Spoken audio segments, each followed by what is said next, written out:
Welcome to the Bombay Bar podcast. On today's episode, we have with us Justice Shahrukh Jimmy Kathawalla. His road to judgeship is truly an inspiring one and reveals the kind of success one can achieve with hard work and determination. As a lawyer, he built an extremely successful practice before joining the bench. And as a judge, his courtroom was a place where every litigant knew their matter would receive a fair hearing. For those of you who do not know Justice Shahrukh Jimmy Kathawalla, he didn't come from a family of lawyers. His parents originally came from Surat. Shahrukh, can I call you Shahrukh, or would you like me to call you Justice Kathawalla? No, you can call me Shahrukh. Good, thanks. Shahrukh, can you tell us a little bit about your parents? They were from Surat and eventually they moved to Bombay. Can you tell us why? The parental home of my father was at Ankleshwar. He also had a house at Surat. My mother was from Surat. My father had lost his mother at the age of 6, and my mother had lost her father at the age of 5. They could not complete their education. They were unable to complete their education, and therefore they later decided to come to Bombay in the hope of settling down and for a better life. My mother initially worked for about a month in the confectionery department of RTI, but she found it very difficult because she had to walk from Thakurwar to Yujis Road every day and come back walking. So after a month, she left the job. My father was doing odd jobs till he got a job with Godrej. Of course, he was there as a worker because he was not highly educated. And he started on a salary of rupees 90. 90. 90. And thereafter they got married. So they weren't married when they moved to No, Bombay? they were not married. So later they got married. They got a room at Malkambagh Jogeshwari in a flat where an old lady was residing. And since she was alone, she allowed them to stay with them, of course with the permission of the N.M. Wadia Charities, because that is the trust who are the owners of Malkambagh. And later, when that lady passed away, and I think out of 3, 2 of us were born, the trust considered their case very sympathetically, and they allowed them to use the entire house. The rent was rupees 8, but it was not possible for them to pay that rent, and therefore they applied to the trust to give them some subsidy. A subsidy of rupees 3 was sanctioned, so they had to pay rupees 5, and 3 rupees was the subsidy. And where did you go to school? I went to St. Xavier's School, High School at Villepale. And it was a school which was not that costly. But that also my parents were finding it difficult to pay. And we were taking help from several Parsi charities. Then I joined Wilson College in the arts stream. I was there for 5 years. And whilst you were in Wilson, you were active in student politics. Yes. Student politics, actually I was not aware of any politics. One fine day, they said that those who want to stand for class representative elections, that is the CR elections, they can give their names or fill up the nomination, and I filled it up. I was not aware that every political party has a student wing in colleges. I see. Like the Congress had NSUI, the BJP had ABVP, the Shiv Sena had BVS, Bharatiya Vidyarthi Sena. There were communist outfits also like SFI, AISF. They were all the student wings of political parties. I was not aware and I was not interested in joining any. So initially I saw that some students started following me in the college. And I was perplexed, what is happening? Why are they doing this? Later they came to me and they tried to bully me by saying that, no, you can't stand for elections. It was against my nature to Succumb step down to such. and succumb to all this. So I refused to withdraw my nomination. I contested the elections. I won, but the majority was not with me. Later, I again contested the divisional representative elections. Again, the same problem, but I contested and I succeeded. Then next year, when the elections were held, I tried to gather support from other students. I encouraged other students that you should stand for elections, and for students, there should be no such politics involved. Right. We have to stand, win, and take care of the welfare of the students and the institution. So many from these other, even those who belong to the student wings of these parties, they all stood and we succeeded, and I became the chairman of the Students' Council. And luckily that year was the sesquicentennial year of Wilson College. 150 years. But we had a lot of programs. As a chairman, I got the opportunity of addressing the gatherings. The trustees had come from Scotland. We had special functions. Now from Wilson College, you decided in Wilson College that you're going to do law? I had decided that I will do law right from the age of 7. Really? Yeah. What gave you that motivation? My parents used to say that you should become a lawyer. And thereafter, even I felt they encouraged me to participate in elocution competitions, debates. And I also felt that law will be the best profession for me. And in GLC also you contested student elections. Yes, in GLC also I contested the student elections, because in every college there are 2 panels, the rival panels. In my first year, it was our panel which succeeded. And I was the office bearer. And we did a lot of work.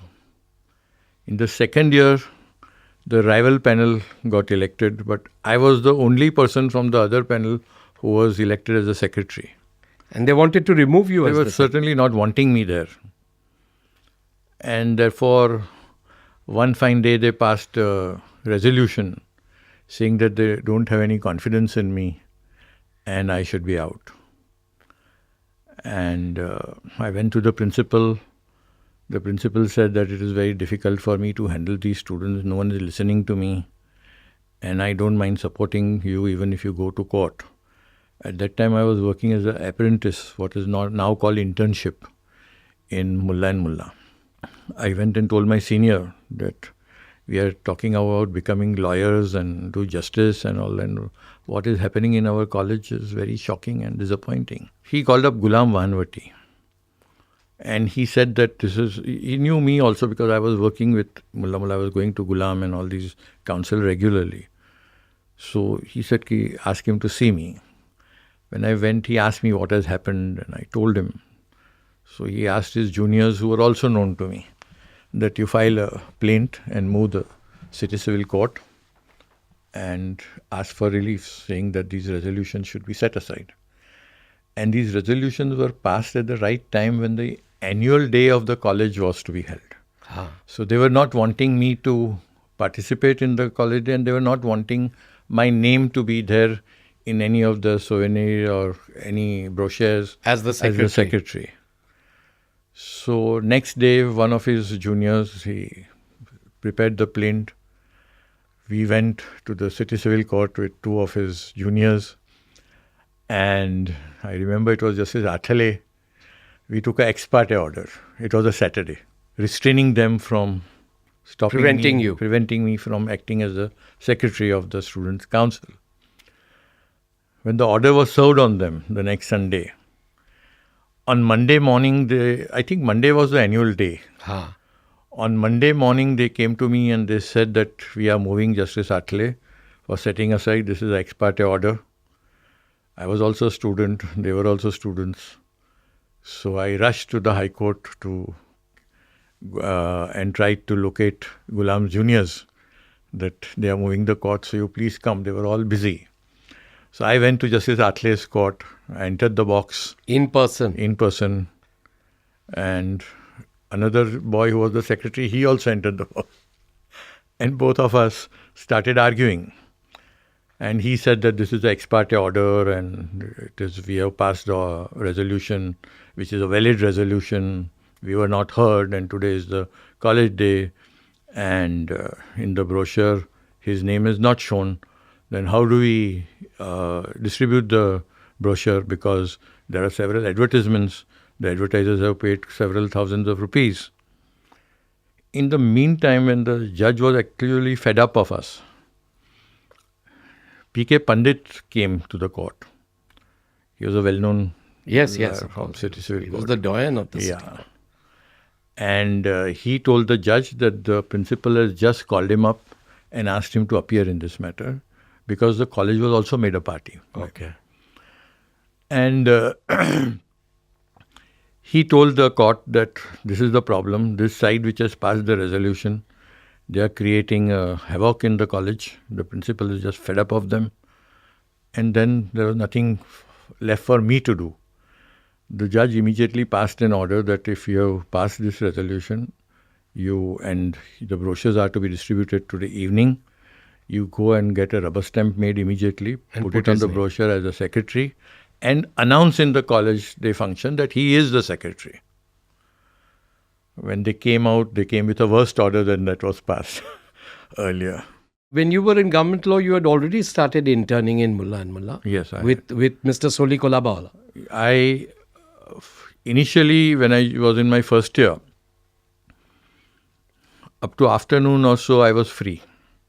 So we would spend time in the canteen. And so one of the professors, Professor Kotak, was my well-wisher. He told me that, I know that you are giving tuitions in the afternoon and evening, but why are you wasting your time in college? You better join a lawyer if you want to become an advocate and start working. So I said that I am looking out for a job with a lawyer who can pay me. He said that is difficult for a lawyer to teach you also and to pay you also, because I said I need money. So he said, okay, I will try. After a few days, he came and told me that there is a very old firm where there are two very old lawyers and they are willing to pay me 300 rupees per month. I was very happy. I immediately joined them. But to my dismay, within a month, I realized that I had never visited any court except the Motor Accident Tribunal. So I had a rethink whether I should go for money or I should concentrate on tuitions and go ahead with a firm where they don't give me any money, but where I get an opportunity to work in all courts and learn different laws. So I went to Mullah Mullah. In Mullah Mullah, when I went to one of the partners, he asked me whether you want to sign articles. I said, no, I want to be a counsel. I want to do counsel practice. He said, don't say this here, because if you tell anyone this, they will say that you are coming just to learn and then leave after that. So he said, I'm sending you to one Mr. Kolabawala, but don't say that you don't want to sign articles as a solicitor. So I went to Kolabawala. Kolabawala asked me, what do you want to do? I just couldn't lie. I said, I want to do counsel practice. He said, you don't want to do solicitors, you don't want to sign articles. I said, no, I don't want to do it. He said, that is very good. Sky is the limit in counsel practice. So you must do counsel practice, but you will not get a single naya paisa here.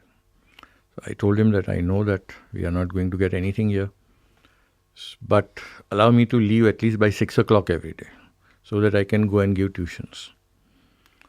He allowed, and after 6 I would go give tuitions at Paiduni, Chira Bazar, Sikka Nagar, all those areas. Reach home at Jogeshwari at 11 in the night, get up in the morning, come back for the 7 o'clock lecture to Government Law College. That is how I was introduced to hard work. And did he give you any kind of tips on drafting? On drafting, he would always say that drafting is the foundation of litigation. So before you start drafting, you should read all the facts, go through all the facts, go through the law which is applicable to the matter, and only then draft. What I later realized in drafting was that over and above this,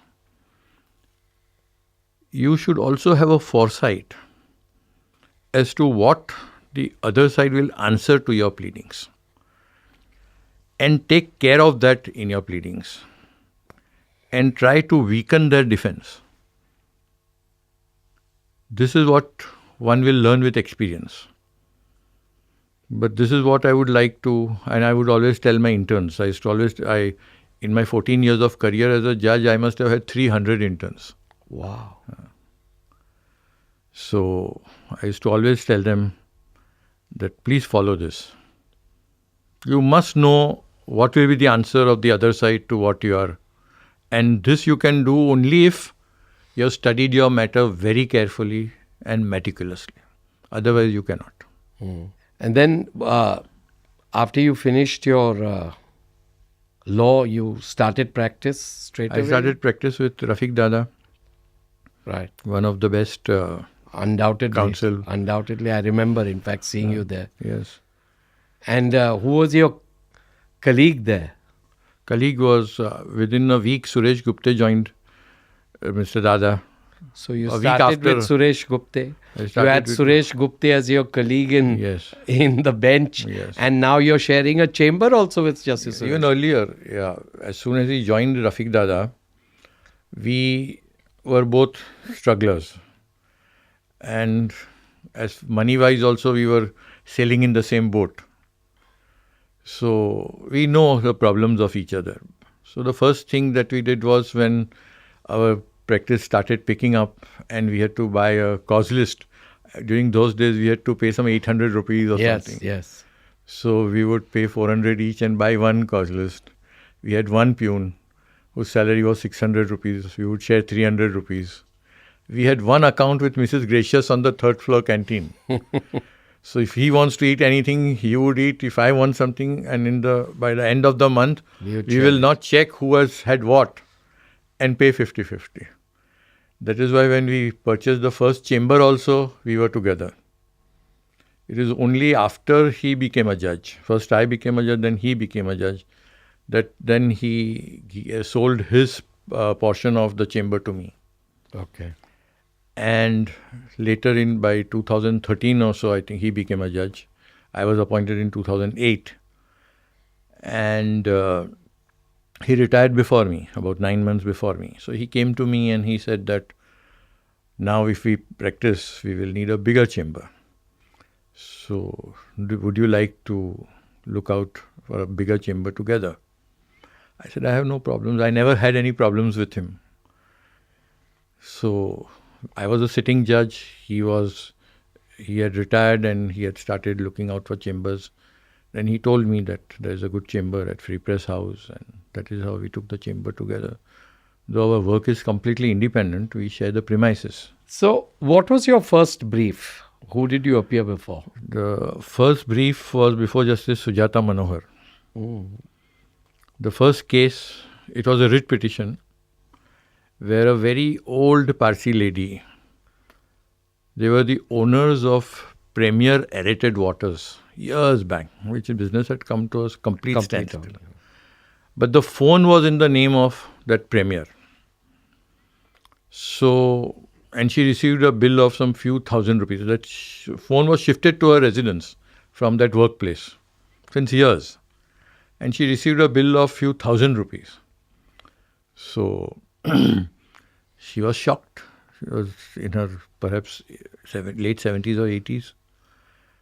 And she came to Kathawalla and we drafted the writ petition and I appeared before Justice Manohar. And I think Justice Manohar realized that it was my first appearance. And she granted ad interim relief. She said that you pay 700 rupees. We had to explain to the judges that the name is Premier Aerated Waters, but this is now not a commercial, it is not used for commercial purpose because this phone is transferred to the residence of this old lady. And at her age, she can never make so many calls. So she gave ad interim relief, asked us to deposit 700 rupees. And The old lady was very happy and she said, okay, now again you should appear for the next stage also, which was the admission stage. That came up before Justice Bharucha. Now Justice Bharucha was of the view that in excess billing cases, you shouldn't file a writ petition. It should be a suit. Because there are disputed questions of fact. But here when I narrated the facts to Justice Bharucha, he realized that the facts are very disturbing for an old lady and such a senior citizen. He admitted the writ petition. That same order continued, the telephone continued, and later I don't know what happened. The lady mustn't be anymore. Must be still there. Yeah. So how did you find the bar? Was it encouraging, supportive? You didn't have a godfather in No, we had no godfather. But if you have worked with a firm and with a good senior, and if you impress your senior that yes, you are conscientious, you are hardworking, then they do try to nurture you. That was the advantage that I had. Though we are always aware that initially work is not going to come so easily. Right. And always those who have someone in the profession, they have an advantage. Right. And they will get work. But on the whole, the people were supportive, though there are exceptions. There is jealousy in the profession, there is backbiting, all this goes on. But from the word go, I had decided that you shouldn't care about all this. You should have a tough skin of a rhinoceros and proceed. Did you have a doubt at any time? I was not having a doubt, but there was insecurity at some stages. If I would not get a brief for 4 or 5 days at a stretch, then myself and Suresh Gupte would sit on the 3rd floor sipping coffee and discussing what we will do if we don't get work. I would say that, okay, I will go back to tuitions. He said he'll take a job somewhere. You were very close to your parents and they encouraged you to become a lawyer, but did they also encourage you to become a judge? My mother was very, very keen that I should become a judge because during those days they were in the awe of that term justice. As a lawyer, you must have been earning much more than you would ever earn much more. as a judge. Much more. But the day I felt that I can retire from tomorrow, and I have enough to take care of myself, of course my needs were not too many, I decided that, okay, I'll take up judgeship. But you were asked twice. Yes. So by the time I agreed, apart from the insistence of my mother, I was financially well placed. So I felt now it's okay because when we became judges, I don't know what was our salary. We were getting hardly 1 lakh and odd, which you would earn in half an hour. Right. It must have been a big... Yes, of course. So, but fir bhi I will not consider it as a sacrifice because I feel that we go with our eyes wide open and accept what is offered to us. Thereafter, we cannot crib. I don't like judges who take up judgeship and then they crib. Step down by saying that, oh, we cannot take care of our household expenses. Or you also cannot encourage corruption on that ground. Oh, what can we do? The salary is so meager. No, sorry. These excuses are not available once you take up judgeship. Right. And the first time you sat on the bench, you did income tax matters with Justice Radhakrishnan. With Justice Radhakrishnan. Yes. How did you... did you do income tax work? Never. No. Therefore, my prayer was, at the time of swearing in, that I should not be made to sit with a senior judge who is doing income tax. So they made but you they sit. went unanswered. And it was, initially it was quite difficult. But later as you put in work and all, you realize that, okay, it's not bad. I learned many things. I learned that the income which you earn in smuggling activity is business income under the Income Tax Act, which I was never aware of. And it was very shocking. I found it very difficult to accept initially. But this is how you learn always. You were always known for a person to give justice. And how did this philosophy of giving justice, trying to settle matters, how did it evolve in your mind? That was there during the practicing days also. Because it was any good lawyer will first ask his client whether there is He any can settle. possibility to settle the matter. No one wants to drag a matter. And even number of times when our clients were in the right and the other side was exploiting them, we would still try to settle the matter. Knowing our system, knowing the expense. And therefore, when I became a judge, so it was very simple for me to convince people. There were, of course, people who would not listen to the judge also. But many of them, they'll try to understand because they know that we are speaking through our experience. It's not just off the cuff that we are talking. Right. So, settlement, and I always felt, even as a lawyer, that a judge should be a relief-granting judge. People come to you with a lot of hopes, expectations from you. So if you can give them some relief, always give them. Don't show them the door by all these technical arguments and excuses. No, don't do that. Don't try to be over-technical. Try to help them. Be practical. So you've also summoned a lot of people to your court, like Yash Birla. That was very necessary. Why? Can you elaborate? Especially when you want to do instant justice. Yash Birla, it was a company matter. He had resigned as a director of his own company. And he had appointed his cook and the housekeeper As the director. as directors of the company. Now, what is the sense if I ask parties to file their affidavits and come? I'd call those cooks and housekeeping, those poor chaps, they knew nothing. So then the only alternative is to call Yash Birla to the court. When he came, then I told him that you will have to take the responsibility of and give me an undertaking that you will file the accounts of the company with the official liquidator, the affairs and whatever is required to be filed. So he had to give an undertaking, though he was represented by our very senior advocates. Everyone is aghast when they see that a cook or a housekeeper is appointed as the director of the company. The director himself, he resigns so that for any criminal liability, those poor chaps will go inside. Complete fraud. So such a person will have no sympathy. Right. And he will also not want to make this more public. Right. So he had to immediately agree.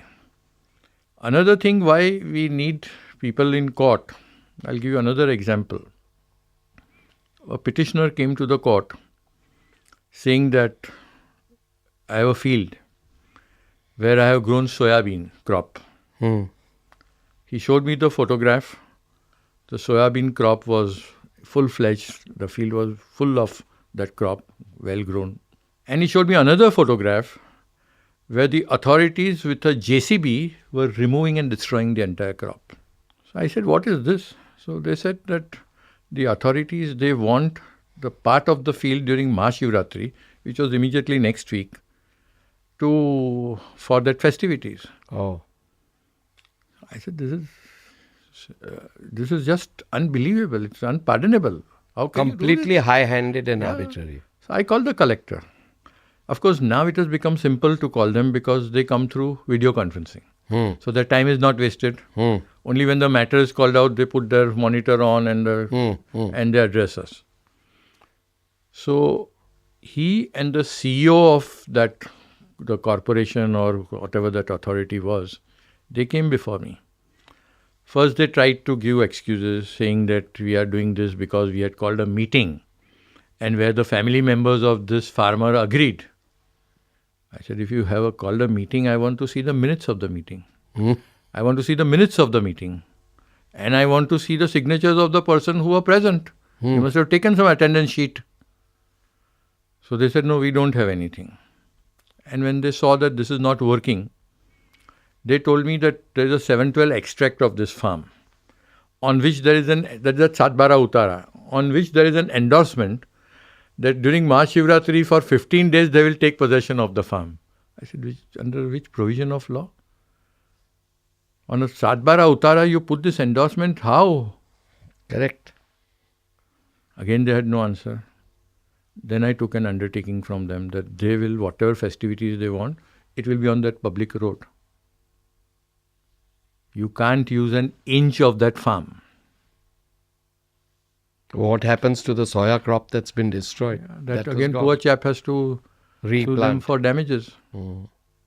You were always very strong against this state overreach. Yes. And you have avoided a lot of costs. I'm told from your staff, we found out that about 34 crores you have given to charity. Yes. And there was this matter relating to Nippon Steel, where you insisted that they, even though the matter was settled, that they give 5 crores to the Tata Memorial. Yes. Why, even after they settled, did you impose... No, they were manufacturing pipes in the name of Nippon. Right. Not only that, they were giving certificates of Nippon to the buyers. Okay. The guarantee or the warranty certificate, which is very serious. So, at the most, they come and say, okay, sir, now I will not do, you can pass a decree against me. That's not going to help. Because in intellectual property matters, I have repeatedly observed that people, they immediately come and say, okay, pass a decree, next time nahi karega. The moment you pass a decree, they go out and they start in some other name. So this is a known, and this was a very, very serious offense. So I asked them that what is the profit that you have made? So I asked for the balance sheet. And I saw that they have made very good profits. Otherwise, 5 crores is an extraordinary order. We never give this type of costs. So when I saw that they have made very good profits, I said, you will have to pay 5 crores within 7 days. Otherwise, you go behind bars. They got so scared that in the next 2 days, they paid 5 crores. Because the offense was such.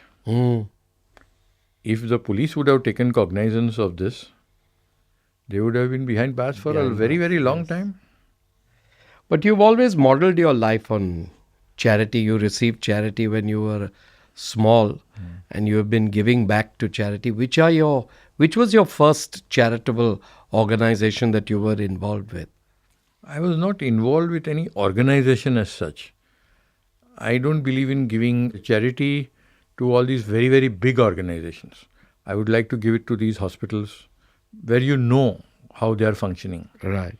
So the first scholarships which I introduced in the memory of my younger sister was for the students through Zoroastrian Students Teachers Organization. It is called ZOSTA, which I started about 20 years back. When you were a lawyer? When I was a lawyer. All these charity mostly started when I was a lawyer because a very substantial part of my income was going to charity. And till date, as far as these scholarships are concerned, I have contributed or donated, whatever you say, rupees 2 crores and 13 lakhs. So it is for the students. Now this was for the community members. Whenever people approach me for scholarships, even if they are non-partial, because I believe that as far as education is concerned, you can't see the caste or the community. Education should be for everyone. So whenever I am approached, I give them freely, but after learning some hard lessons, I try to give it straight to the college or the school. So when you were a judge and you were looking at a counsel, what kind of arguments what is the kind of way in which you wanted counsel to argue before you? I wanted counsel to be prepared and I wanted counsel to be honest. Honest to the court, honest to themselves? Honest to the court, not in the sense that he has to tell me everything, that he is not required to tell me that his client has done this or that or he's absolutely wrong. But sometimes it is better to say that here there is a mistake. Because I would always tell the lawyers also, even if the lawyer, if he makes a genuine mistake, we can find a way out for them and help them in getting out of it. But if you just try to spin around and just make stories, then it is difficult. And once I would find that out, I would be very harsh. Right. So it's always better, I'm not saying, at least as far as law is concerned, be honest. Don't try to mislead. Yeah, never mislead the court. Because I've always told lawyers and my interns that judges talk and judges discuss. If you have been dishonest in my court, there is always a discussion and it may go to 10 judges saying that please be careful of this lawyer. Right. And don't depend on him. And trust is very, very important in court. No? We Absolutely. are surviving on trust. No? Absolutely. We trust the lawyers. We don't say for everything that you show me where it is written, his word is enough. Right. But once the court feels that no, this man is not trustworthy, then no one will trust him. And that is especially junior lawyers, we try to tell them this. Because sometimes in your enthusiasm or out of fear also, you may make false statements.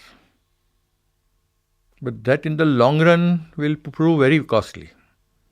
So we have to counsel them, we have to tell them what the consequences would be. And they understand. You were also hearing matters till late in the night. How did you manage to convince your staff as well as counsel to do this? And why did you follow this approach? The counsel community is such that if a counsel wants a relief, he's for the plaintiff, and if he needs a relief, he will wait till whatever time you want to. But if he's on the other side and he has to defend, he'll start cribbing and saying, oh, what is this? I have to wait. This is not the way. This is what happens. So counsel complaints, I was not taking it very seriously. I was taking them because sometimes what would happen is a senior counsel will say that, no, I don't want to wait, I'll go away. Get it placed tomorrow. The junior counsel argues before me. He tells me that this is, I would ask him, what is the matter? He'll say, this is it. I pass the order in his favor. Then the The question senior counsel has lost his brief and fees. So some sort of resentment is always there. Of course, if a counsel has some genuine grievance, I would always look into it. But most of the time it was this problem. And what about your staff? How did you convince The them? staff had no problems at all. Everything depends on how you take care of them. My staff was like my family. If you take care of them, they will never crib.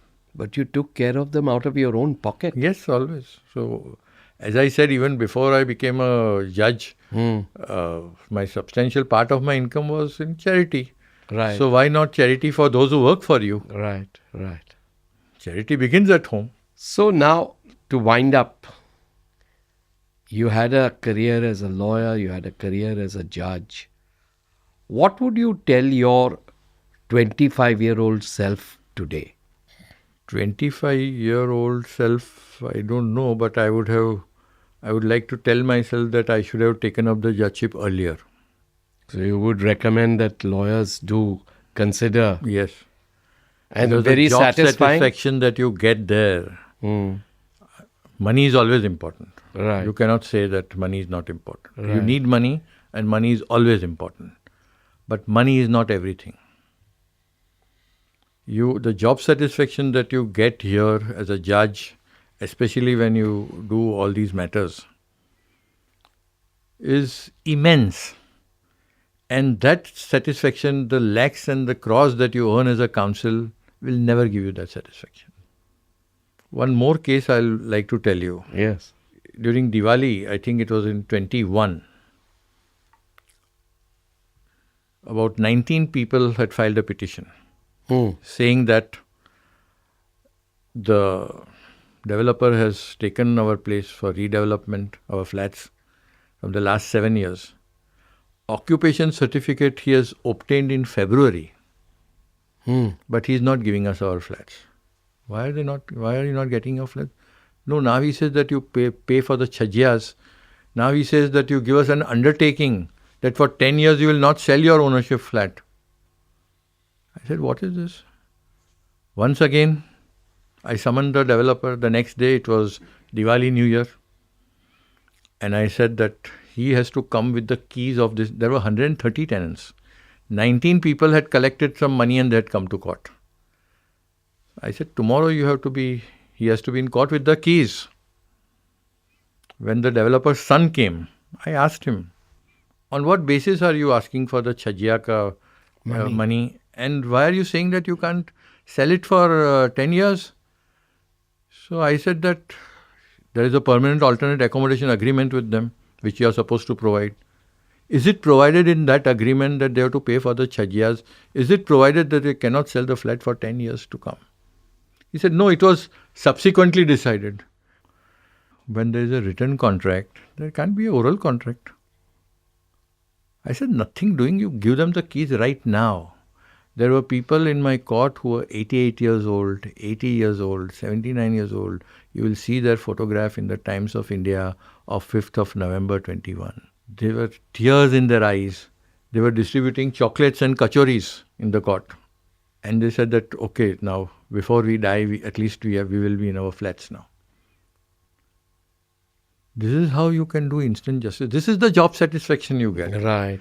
Not in the company matters, on the shareholders agreement and that agreement where crores of rupees are involved. It is all rupee and pice. These are the people who need justice. Correct. But you never felt that when you give a judgment that I'll be overruled. Never did you have that? No one should think about that. I feel that you have to do your job and forget it. Because if you have made a mistake, it will be corrected by the appeal court. Right. Supreme Court makes mistake. Otherwise, why will there be 5 judges and 7 judges benches? Why there will be reviews? That's the last court. Correct. They make mistakes. So, if you make mistakes, what is the problem? It will be corrected. They are meant for that. So, never worry about what will happen ahead. You have to only answer your conscience and the Lord above. Nothing else. That's the philosophy you have lived by. And that is what you are telling lawyers and judges today. It's wonderful.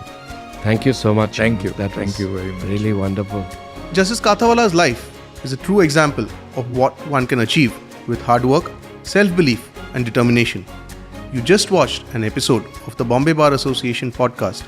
Don't forget to subscribe to our YouTube channel for more such videos. We also have an audio podcast which dives a bit deeper and is available on all podcast apps.